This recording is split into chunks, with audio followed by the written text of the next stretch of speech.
Um, Good evening. Thank you so much for being here. My name is Maureen Wilson. Very pleased, proud, and honored to be serving as your councillor representing Ward 1 at the City of Hamilton. Okay, welcome to our town hall. The last time we were in this room where we were talking about the budget. So this is a general town hall.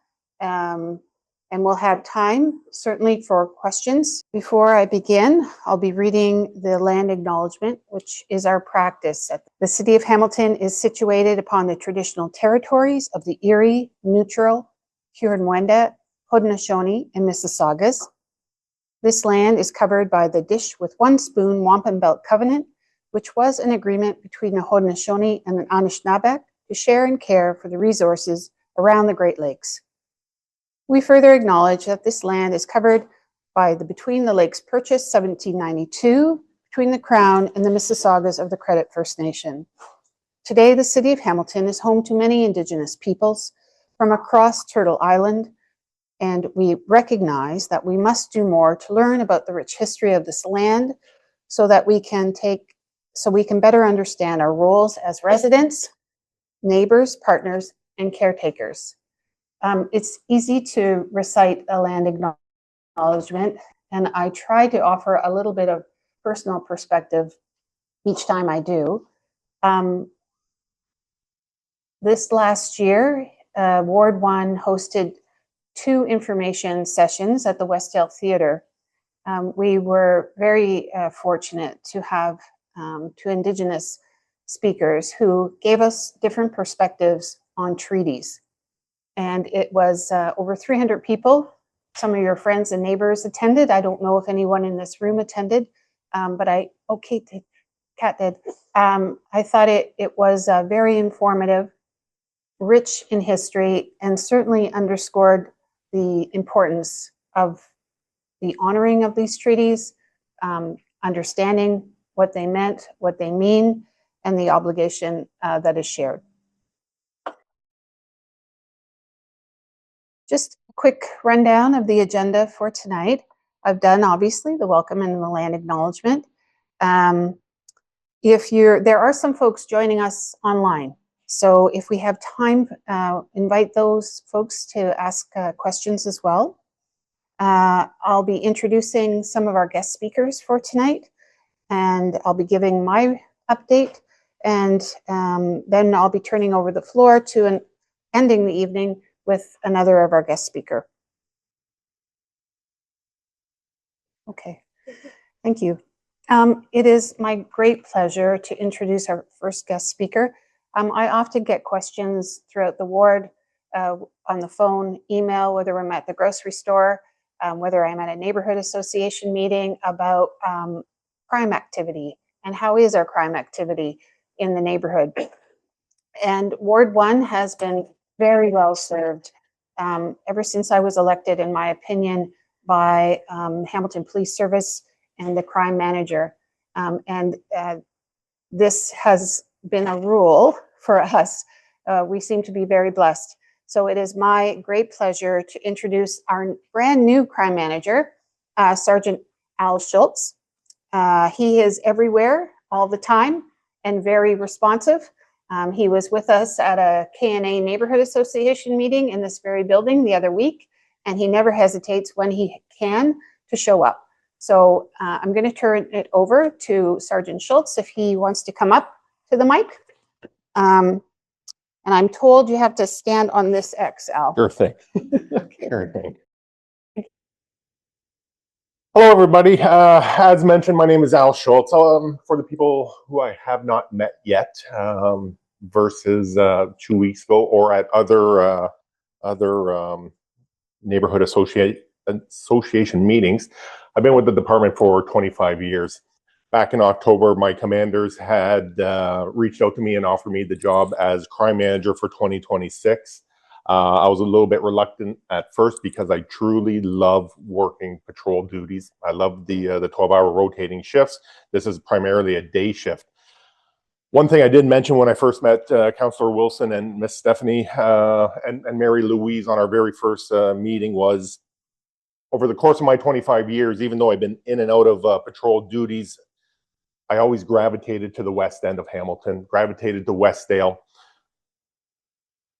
Even in a couple of weeks, I'm coming in to do some patrol shifts because they are short-staffed and they need a sergeant. I will be doing a Saturday night shift. I'm looking forward to it. I can guarantee you that at 2, 3 in the morning, I am the guy that's out here sitting in the parking lot having a coffee. It is my favorite thing to do at 3 in the morning. I made sure I did that every night shift because unfortunately, we're so busy downtown in the core area, they would pull the patrol officers assigned to this area just to cover off some of the emergency calls that happen down there.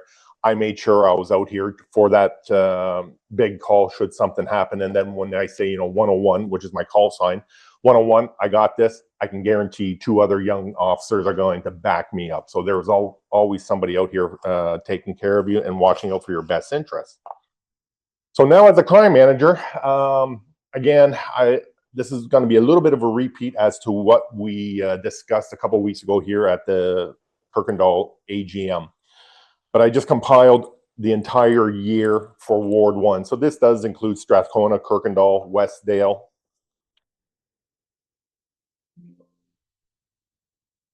and Ainsley. Ainsley Wood. Ainsley Wood, thank you. So for your break and enters, for the 1 year total, you had 19 in total, which was a 50% decrease.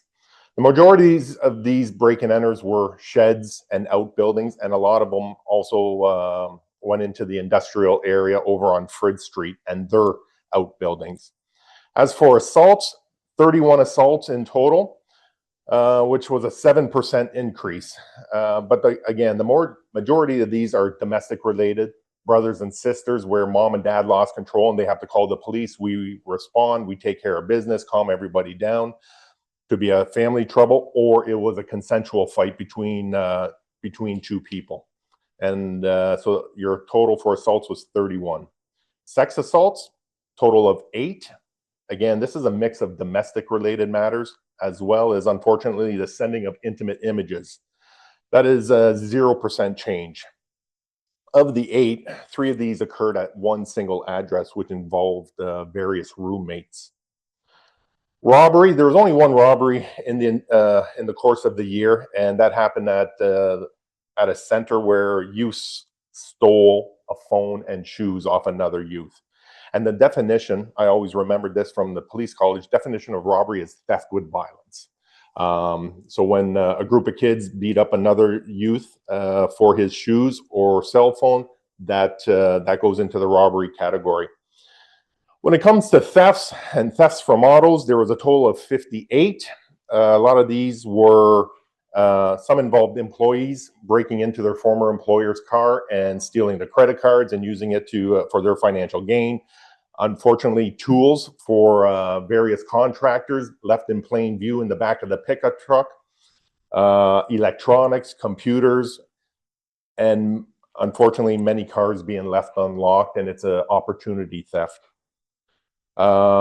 Another factor into the thefts was the LCBO, because if you've been paying attention to social media and the news, the LCBO employees can literally only watch the person come in, grab their bottles of liquor, and walk out. So that moves up the statistic as well. Theft over 5,000 was 3. One of them was a domestic-related credit card where the spouse stole the other spouse's credit card and racked it up. That was reported to us. Another one was commercial equipment, and then a very expensive $5,500 bicycle left on a porch. At the Kirkendall AGM, I brought up a very serious matter that we're dealing with and working hard on. Just this afternoon at between 3 and 4, I was part of a Crime Stoppers reenactment. We did it over at McMaster on Forsyth. Currently, please pay attention to this, please. Currently, there's a group going around across from McMaster into the southern neighborhood, Leland, almost towards Dow, Forsyth, and now creeping into the Sanders Boulevard, Thorndale neighborhood. So these people are performing a fraud, and you're going to see the Crime Stoppers reenactment tomorrow night at the end of the CHCH news program around 5 to 7. Please have your news on. Please watch it. So these people primarily is a male and a female in a dark sedan pretending to be a taxi or an Uber.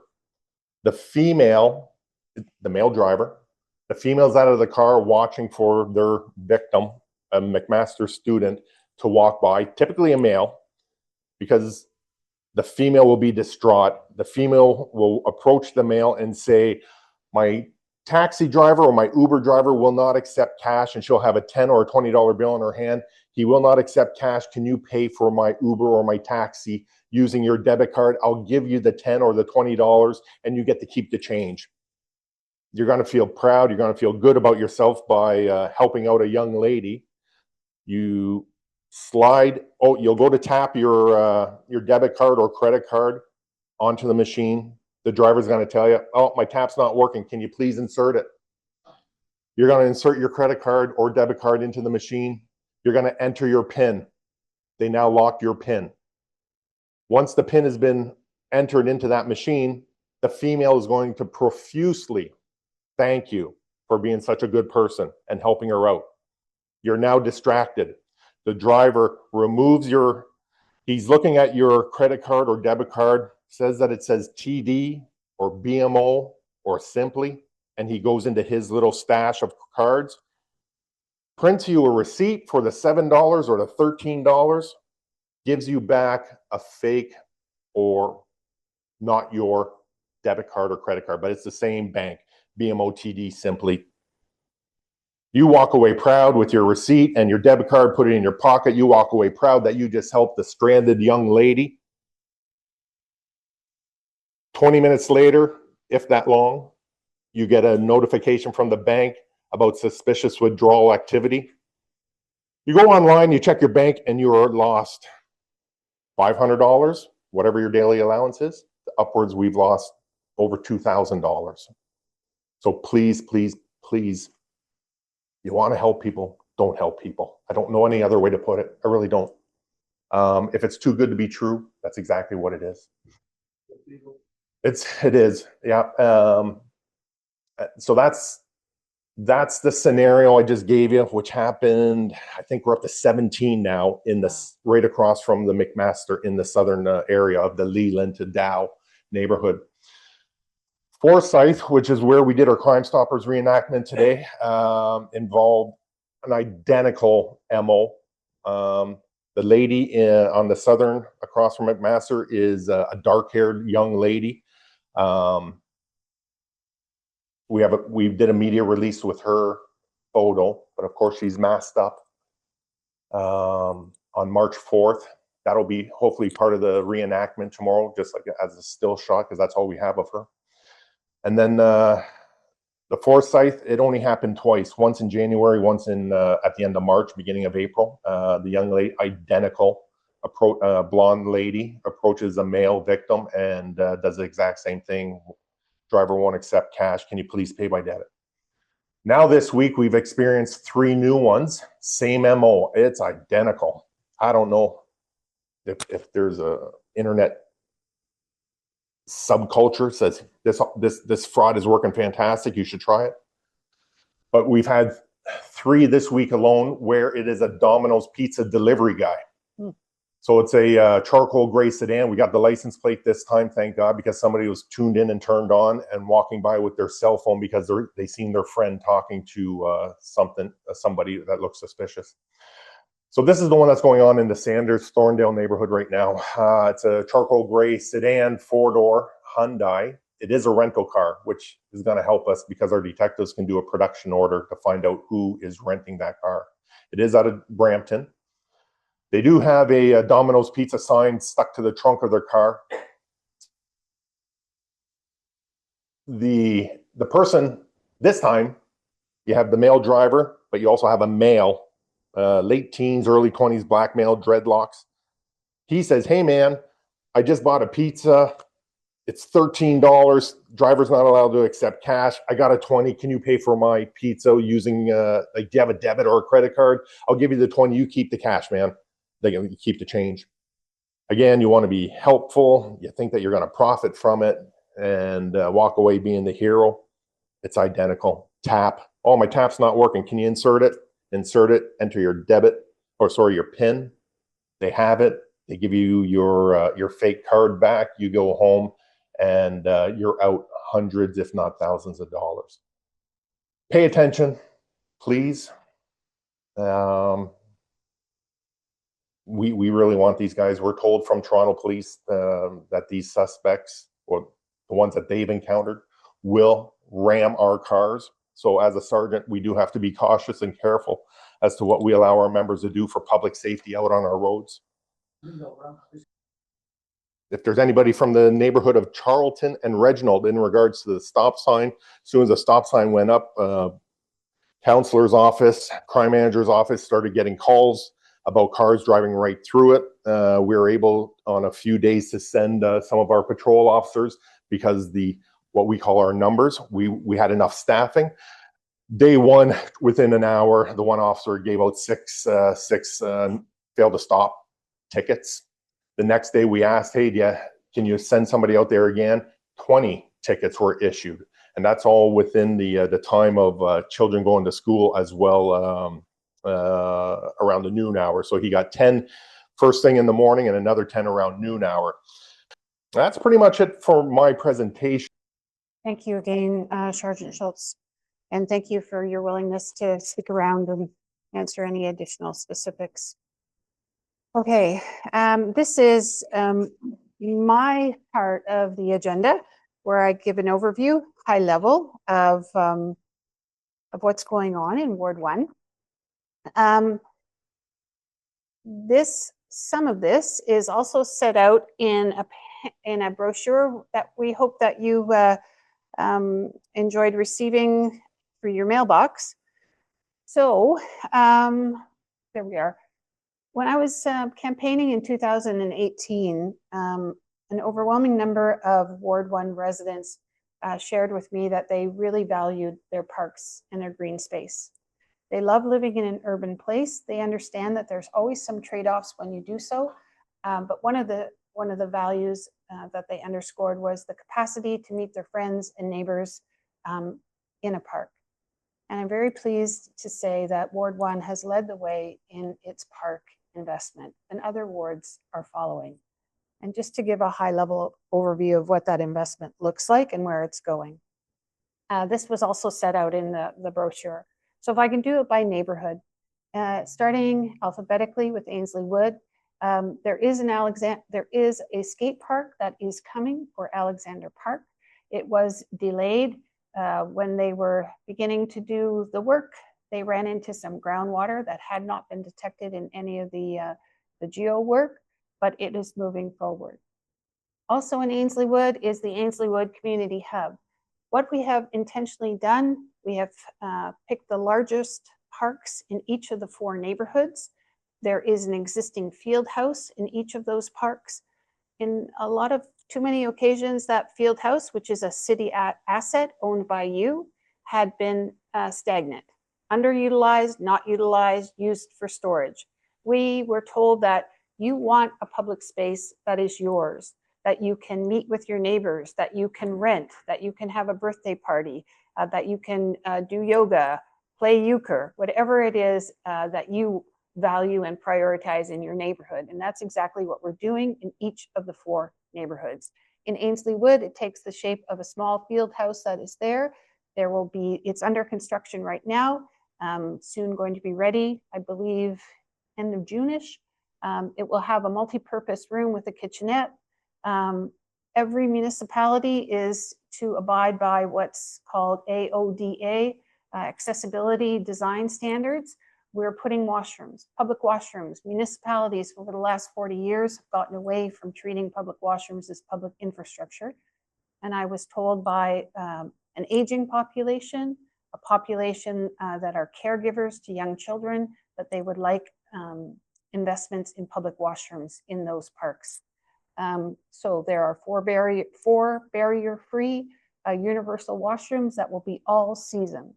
And there will be a new canopy to help with the shade and a patio area so that you can watch your children play, you can watch your grandchildren play, or you can just visit and play cards with your neighbors in that plaza area and keep an eye on everything that's wonderful that goes on in parks.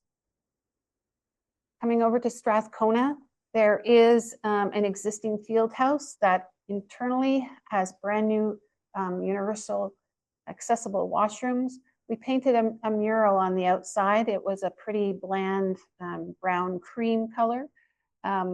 It also has new universal washrooms that you can access both from inside and exterior, also winterized. Victoria Park, we put in a new splash pad on your behalf and a new sun shelter, and it is extremely well used. And the shape of the sun shelter and the splash pad itself is an homage to the Crystal Palace, the historic Crystal Palace that was there in the early 1900s. The tennis courts, which are well loved and well used in Vic Park, they're being replaced right now. New fencing, new courts, new lighting. And we hope to have those up and running so we can hear some love on the court in early June. Over to Kirkendall, the neighborhood of Kirkendall. If you've driven, walked, cycled anywhere near HAAA, you have noticed you can't get in there. There's construction fencing. It is an investment that is enjoying federal money, provincial money, city money, and Ward 1 money. It will be completely redone, long overdue. You'll have a list of all the things that will be there. Also in that park is the historic field house, which is a beautiful edifice, but it was not available for public use. We recently received news that it was selected by the Patrick J. McNally Foundation, a $650,000 investment to enable us to help it get open for public use. It will have accessible winterized washrooms, new kitchenette, plaza, a place for people to meet and use that space because it is your space. That work on the historic field house will begin immediately after the park work is done. But don't worry, we won't have to shut down the park because it will be work internal to the building. The Highland Gardens stairs, way back when Hamilton Water was having to do the necessary investment in a large reservoir. If you've been at the top of Mountain Avenue where Hillcrest is, the primary important infrastructure it was set right under a double set of concrete stairs. And if your kids ever played soccer, they probably started up at the res, which was the taught soccer, and it was custom generation after generation to sit on those concrete stairs with the freezy that followed as a reward. Those steps were taken out in order for Hamilton Water to always be able to get at that infrastructure in the event of. But in their place was put rubble and a single set of stairs. So we consulted with the neighborhood, and we're going to be putting in a terraced garden alongside the steps. It will be done in a way that in the event of an emergency and Hamilton Water needed to get in, they can get in, but it will use native plants and try and beautify that space. Moving on to Westdale, we have the wonderful, always fantastic Churchill Park, which is in phase 3 of its master plan, a master plan which was designed for and by community. There are new concrete stairs near the north end that are waiting for pillars to install. Phase 3 includes new walkways, a informal teaching area for children and their teachers or whomever would like to use it. And there's the parkway being defined. The field house that is at the end of Devon, it's also going to be getting a new winterized accessible washroom. If you've also ever played soccer there, or if you have a running club there, you'll understand that sometimes washrooms are really important, and that will be going on there as well. So that is an overview of the parks. Roadwork. There's a lot going on, and I'm going to have, I have the distinct pleasure of introducing someone who's going to talk about a lot going on. in Ward 1 and also across the city, and I'll do that momentarily. But this is just a little summary that we put in that brochure to let you know of some of the resurfacing that's going on across Ward 1. And we wanted to make what we hoped was a user-friendly depiction to describe the difference between a resurfacing and a road reconstruction. A resurfacing is just like, I can use an analogy of when you're doing your kitchen and you take those tiles off and you place them on. Restructuring is you're taking all the tiles off and you're completely replastering. Brian's going to kill me for that analogy. But road surfacing is just as the name describes. You're just taking that top base of asphalt off, doing some repair. Restructuring is a lot more labor intensive. It's a financial investment for sure. It includes all the subsurface underneath that work. So that's just a little bit of the distinction. I don't think there's much value in me running through the entire work. I will be speaking, I can do it now, about infrastructure in our roads across the city and including Ward 1. It is a fact, sometimes it's an inconvenient fact, that the city over the last 20 years has underinvested in its some of its primary assets, including its roads. And the chickens have come home to roost, and you've seen that in the state of the condition of our roads. This council, when it was elected in 2022, after making the case, said we can't allow this underinvestment level to continue. And for the next 10 years, we're going to increase the level of investment in some primary assets, including our roads. And we're going to do that every year for the next 10 years. And we're going to do that also because we need to be in compliance with some of the regulations set out first by Premier Wynne, carried on by Premier Ford in the form of asset management, where you have to account for the condition of every asset that the municipality owns. And that was pretty revealing. So we needed to come up with a level of service and a way in which we were going to catch up and pay. And that's what we're doing right now. To be sure, when you reinvest, you create some inconvenience in some of the construction work. But the alternative of the status quo and not doing the work is just not affordable. It's not affordable because you're feeling it in your insurance rates. It's not affordable because when you have to take your car to servicing because you bottomed it out or your entire rim has been damaged. And it's not affordable because it's also a risk. It's a safety risk when you're trying to dodge those potholes.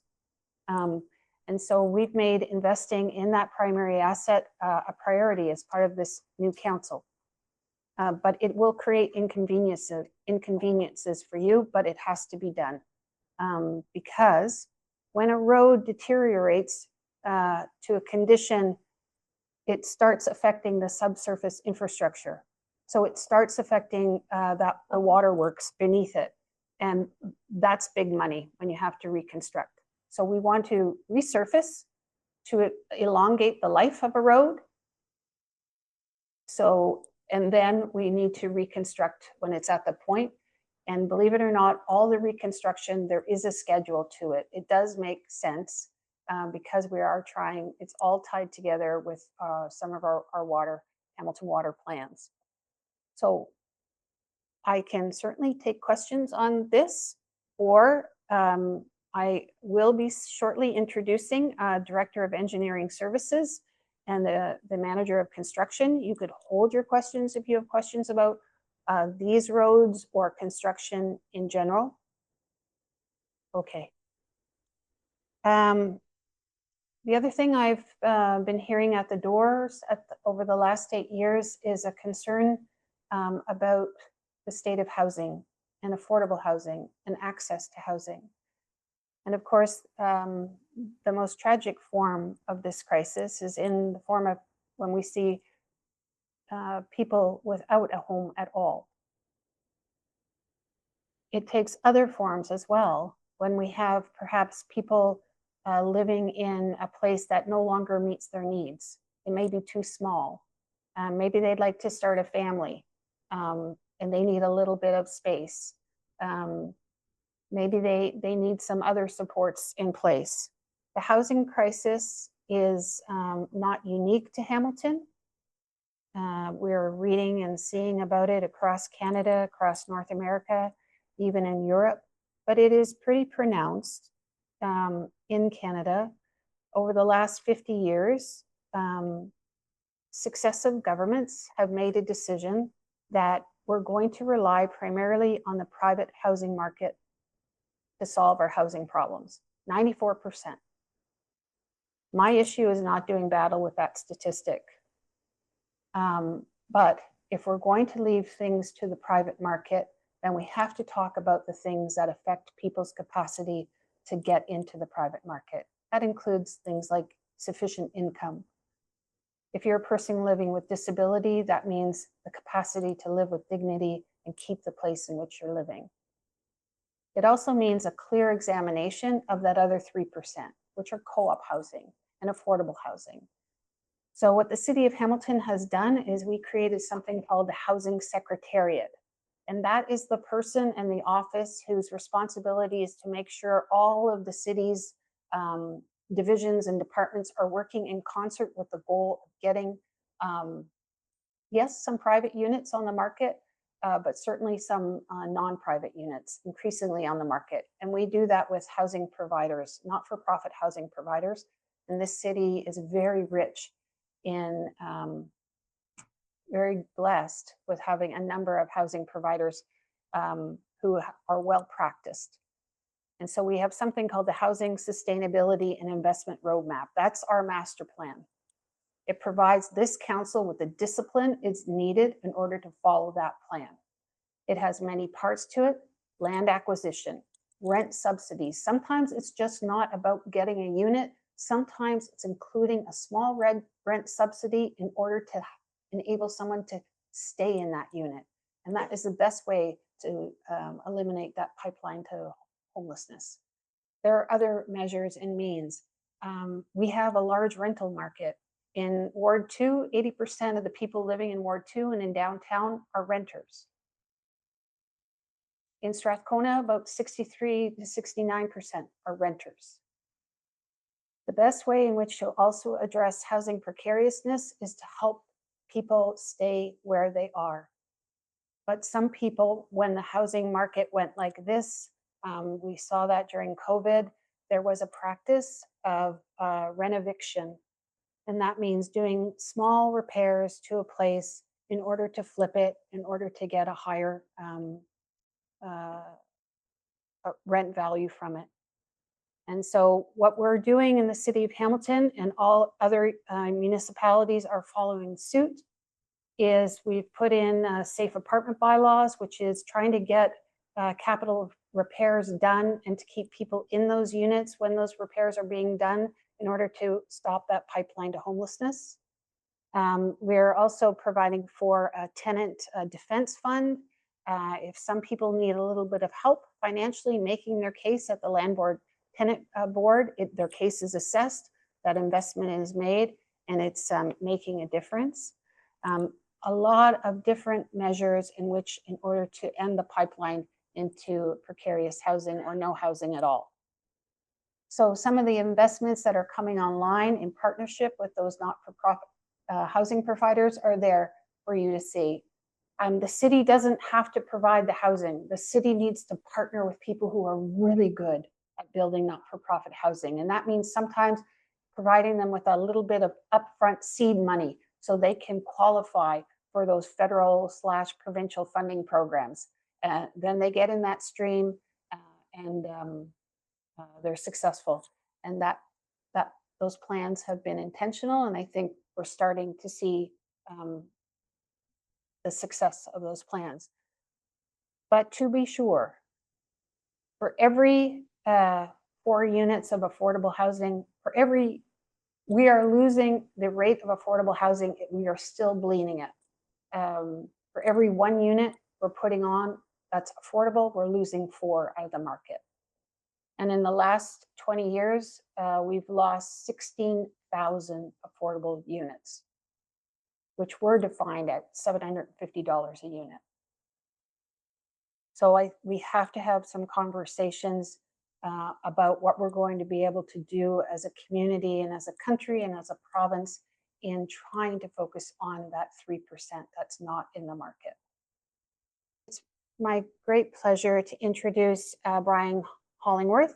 Brian is the Director of Engineering Services with the City of Hamilton. And with him is a neighbor, not to disclose where he lives, but construction manager, Ed English, who's very familiar with Ward 1 as well, because he lives here. And they're going to talk with us about what's going on in terms of infrastructure in Ward 1 and in Hamilton. So I'm going to hand it over to Brian. Yeah, as mentioned, Brian Hollingworth, Director of Engineering Services for the City of Hamilton. I've been in this role for about a year now, having a lot of fun. Prior to that, I was Director of Transportation Planning and Parking, so I've enjoyed the transition from planning things to building things. So that's really the focus of my presentation tonight, is to talk about some major infrastructure updates. I'm going to touch on the near-term construction outlook, talk about 2 major projects, Main Street and Aberdeen, and then talk about all the work and challenges we have in coordinating all of these projects. This presentation is going to follow a bit of a good news, bad news, good news story. And as already highlighted by Councillor Wilson, the city is facing a major infrastructure gap.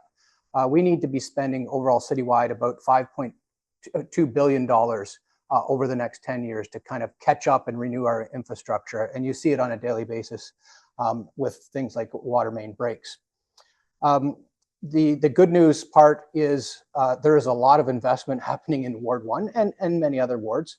I did a little calculation tonight, and in the next 3 years, we're projected to spend about $165 million in Ward 1 just on linear road and underground infrastructure.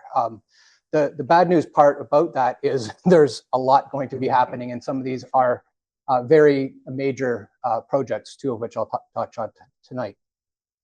And then the good news part is when we're all done, and we'll probably never be done, Ward 1 is going to enjoy a lot of new infrastructure that will last generations.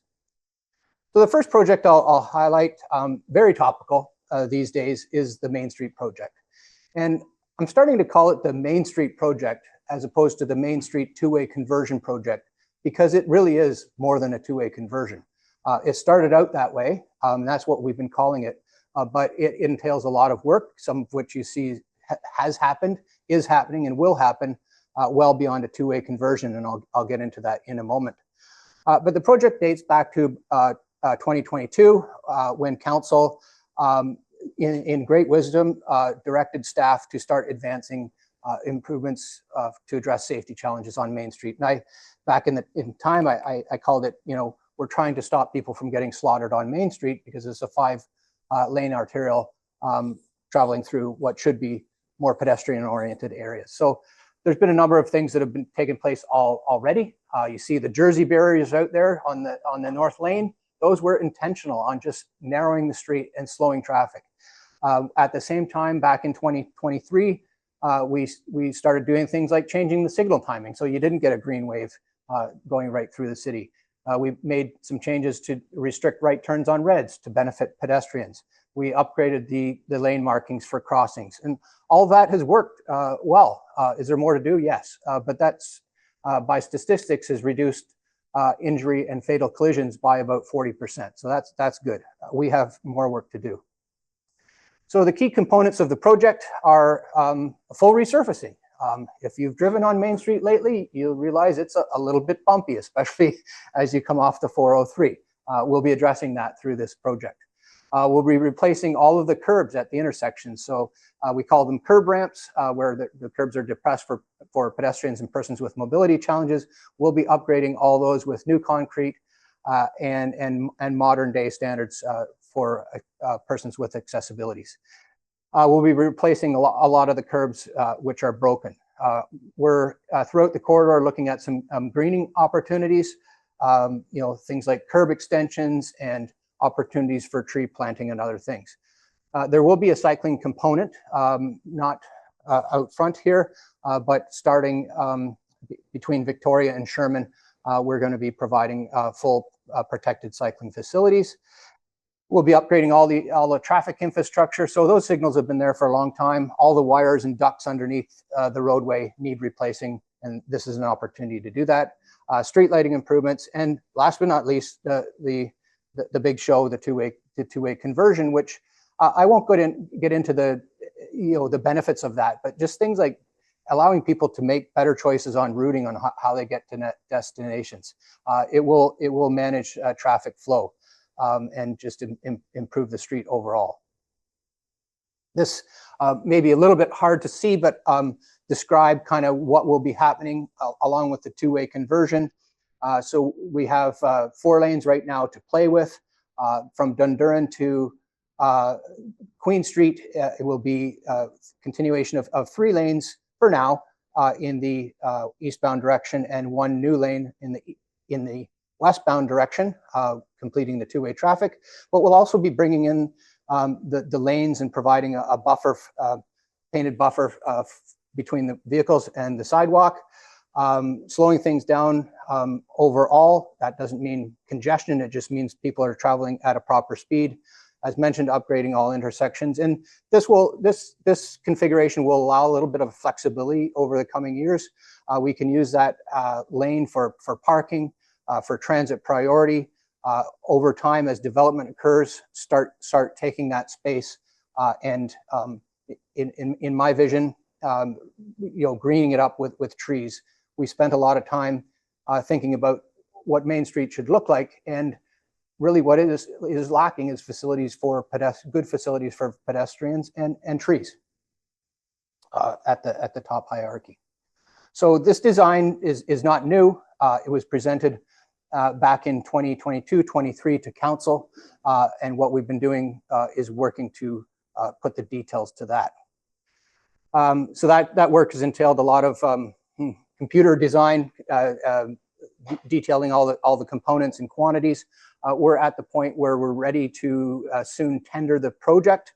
It's a big project. It's about a $26 million project from Dundurn to the Delta. And I forgot to highlight that a large component of that is related to the road resurfacing and the traffic signal upgrade. So it's not all the two-way conversion. So we're aiming, if all goes as planned, to start construction this fall and run through 2027. And I can answer some questions after about what that construction looks like. But essentially, the first phase is replacing the curb ramps, then the underground infrastructure, and then coming along and resurfacing. Yes. So that brings us to what's happening now, because there is a bit of a confusion out there that is somehow the two-way conversion. And I apologize for the impacts that's caused to your commute or travel, but it is a necessary project. And what's happening out there now is what we call a water main lining. So there's a 150 millimeter water main that runs along Main Street. We call it the local water main service. It's all tuberculated, so it's clogged up with deposits, and it's not sufficient to provide future flow for future development. And so we proactively are out there doing what's called water main lining. So we cut the pipe, we grind it out, put in kind of like a balloon, pump that up, and it hardens into an epoxy interior coating of the water main, and it makes it last many more decades and improves the flow. So that's being done in advance of the two-way conversion, so that we are not doing that after we resurface the roadway. And it serves to support the many developments that are coming on Main Street. I'll now switch to the Aberdeen Avenue project, and this is a big one. Maybe this is an opportunity to highlight the difference between resurfacing and reconstruction. Resurfacing is what took place on Aberdeen last summer in this section east of Studholme, where it was, we call it sometimes a shave and pave, grind off the pavement, hold it because it was falling apart. The Aberdeen project that I'm talking about that's upcoming is a full-on reconstruction, and it is a big project. It will upgrade and replace all of the underground infrastructure, water mains, sewer lines. There's a combined sewer. That combined sewer is where sanitary and stormwater is mixed. We'll be separating that. So there's a lot of work. I won't get into too many details about this project because there is some upcoming meetings, but the intent of it is to use that reconstruction as an opportunity to basically rebuild and re-envision Aberdeen Street. So it's more focused on not so much through traffic movement, but a place where people can safely enjoy and enjoyably walk. And again, a lot of opportunities for greening. Some of the alternatives, and again, these will be presented at an upcoming public meeting that we're looking at and developing are enhancing pedestrian facilities, adding streets, improved streetscaping, i.e. wider sidewalks and maintaining some parking. There's an option where we could provide a multi-use path. That's a shared cycling and pedestrian facility on the south side of the street. And an option which is a bit more of a traffic option with a continuous two-way left turn lane. And we have our preferred options, but we will be gathering some input from the public in the coming weeks. On Dunduran, it's more about how the existing cycling lanes are reconfigured and what we can do to improve protection for cyclists on that street. I should also highlight just that Aberdeen's a challenging street because it's older and it's not a massive right-of-way, and the property line is actually just at the back of the sidewalk and to some extent on people's lawns. So, you know, unless people want us to widen the street and take your lovely lawns, we have to do something within a more constrained corridor, and we can't have it all. So there will be some trade-offs. Yes, sir. Should I keep? Oh, a bike lane is basically a painted bike lane like the bottom photo there on Dunduran right now. And a cycle track is more like you see on York Boulevard where it's raised and protected. Yeah, good question. Yes? Track that goes through the whole city, but like accessing it on the cycle. As I say, it's only as good as its weakest link. And we have something called a subway cycling map. You wouldn't tell people to get on a subway and then get off the subway and walk over 3 blocks and then get on the subway again. We should be envisioning our cycling lanes the same. So just in terms of the Aberdeen project timelines, it is in design stage right now. There is a lot of design work to be done, including all of the underground facilities. We have a consultant working on that as we speak.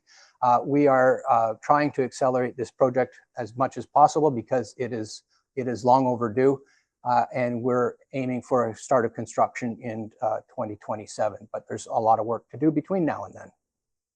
And I mentioned it a couple times that there will be a public meeting specific to the Aberdeen project, and I've got the date and location on the slides here, Tuesday, May 19th. Yes. Will this construction along be at the same time? That's a great question. It leads into my next slide. Coordinating construction projects. Something that keeps Ed and I awake at night because, as I mentioned, there is so much going on. And we don't have the luxury of saying, well, let's just put that project off, because they just then pile up. And we've been doing that for a few years, and that's why we're in this boat. But in addition to the city-led projects, Main Street, Aberdeen, all the red lines here are road resurfacings, which are planned and happening this summer. We've got development happening throughout the city, and a lot of it happening in Ward 1. The map on the right is what we call where's development happening, and there's a lot, and a lot that will potentially impact traffic flow and eat into the roadway and or sidewalk closures. So we're doing our best to try and coordinate all of these things. In some cases, we have made a decision to either accelerate a project or try and space it out in time. A lot of the east-west roads in Kirkendall, Dundurn, we're trying to do that so it's not every road's under construction at once. But there will certainly be some conflicts. To answer your question about Main Street and Aberdeen, if the stars align, we'll be done Main Street before Aberdeen is up in terms of major construction. And I also forgot to mention that overlaid on all of this is rather, I guess, the city's largest infrastructure project we will ever see, the LRT project. And there was an announcement today which solidifies that, and we'll be working to look at how we coordinate with that project. So just some of the things to round out, I'm almost done. Some of the things we do to coordinate the different projects. It starts with communication, and we have a lot of maps and tools so that different groups, Hamilton Water, facilities, recreation, ourselves, all know what each other's doing. We also coordinate a lot with our friends in planning who look after development approvals so that we know what's coming down the pipe. We work with private developments in developing what we call the construction management plan. So that's where they submit applications to close lanes. In some cases, we try and influence those plans. We tell them they can close a lane during this period. Maybe we impose time restrictions on that. Frankly, we're going to have to get a lot more rigid on that. We've been fairly liberal because development's good and we want to make it easy for them. I don't think it's going to work if everyone's in the corridor at the same time. And a number of other things we try and coordinate with special events. For example, we knew the Junos were coming to town and we delayed the water main lining project by a few weeks to make sure that we weren't doing what we're doing on Main Street now as people from all across Ontario came to Hamilton to watch the Junos. So we try our best. And I should acknowledge as well Ed English, who deals with this for about 12 hours every day in trying to coordinate things with his wonderful team. I want to end on a positive note, though. I've been working in the city of Hamilton for about 30 years. Before my time at the city, I was a consultant and worked on a lot of amazing studies. One of them was a James John two-way conversion. I'll get to you in a moment, ma'am. One of them was the James John two-way conversion, which in my career was one of my best projects because it allows us to see how you could transform a street. And at that time, I was a little bit younger than I am now. We had people saying with the two-way conversion, James Street was going to die, their businesses were going to close, and what the heck were we thinking? And boy, that turned out a little bit differently than people thought. If you've been to James Street, it's one of Hamilton's best streets. So that kind of inspires me every day. So with that, I'll take questions. Forthcoming meetings, Brian has mentioned them. Tuesday, May the 19th from 7 until 9 at the Community Center at 376 Aberdeen. All are welcome. We also have a public information coming up May the 25th. We have more awesome investment going on in Ward 1 with some water main replacement project and road work on Margaret and Lock Street North. It is the designs that we'll be showing you are totally awesome, and I hope you will come out and have a look and engage on those for your feedback. It's online, and so if you miss the meeting, it will be obviously recorded, and you can watch it as you fall asleep in bed. This is how you stay in touch. If you haven't stayed in touch, please stay in touch. I want to thank each and every one of you. I always say there's a million things that we can do in our evenings, which should be our own. And the fact that you came out took an evening off to do this shows your care for community, your level of engagement, your curiosity, your right to advocate, your right to challenge, your right to ask questions, and I really, really appreciate it. I want to thank city staff who are here, Brian and Ed and Sergeant Schultz. I'd like to thank Mary Louise and Chris and Stephanie for all the hard lifting and heavy lifting they do every single day in service to you. Of course, I want to thank you for the privilege to serve. It has been the honor of my life. Thank you.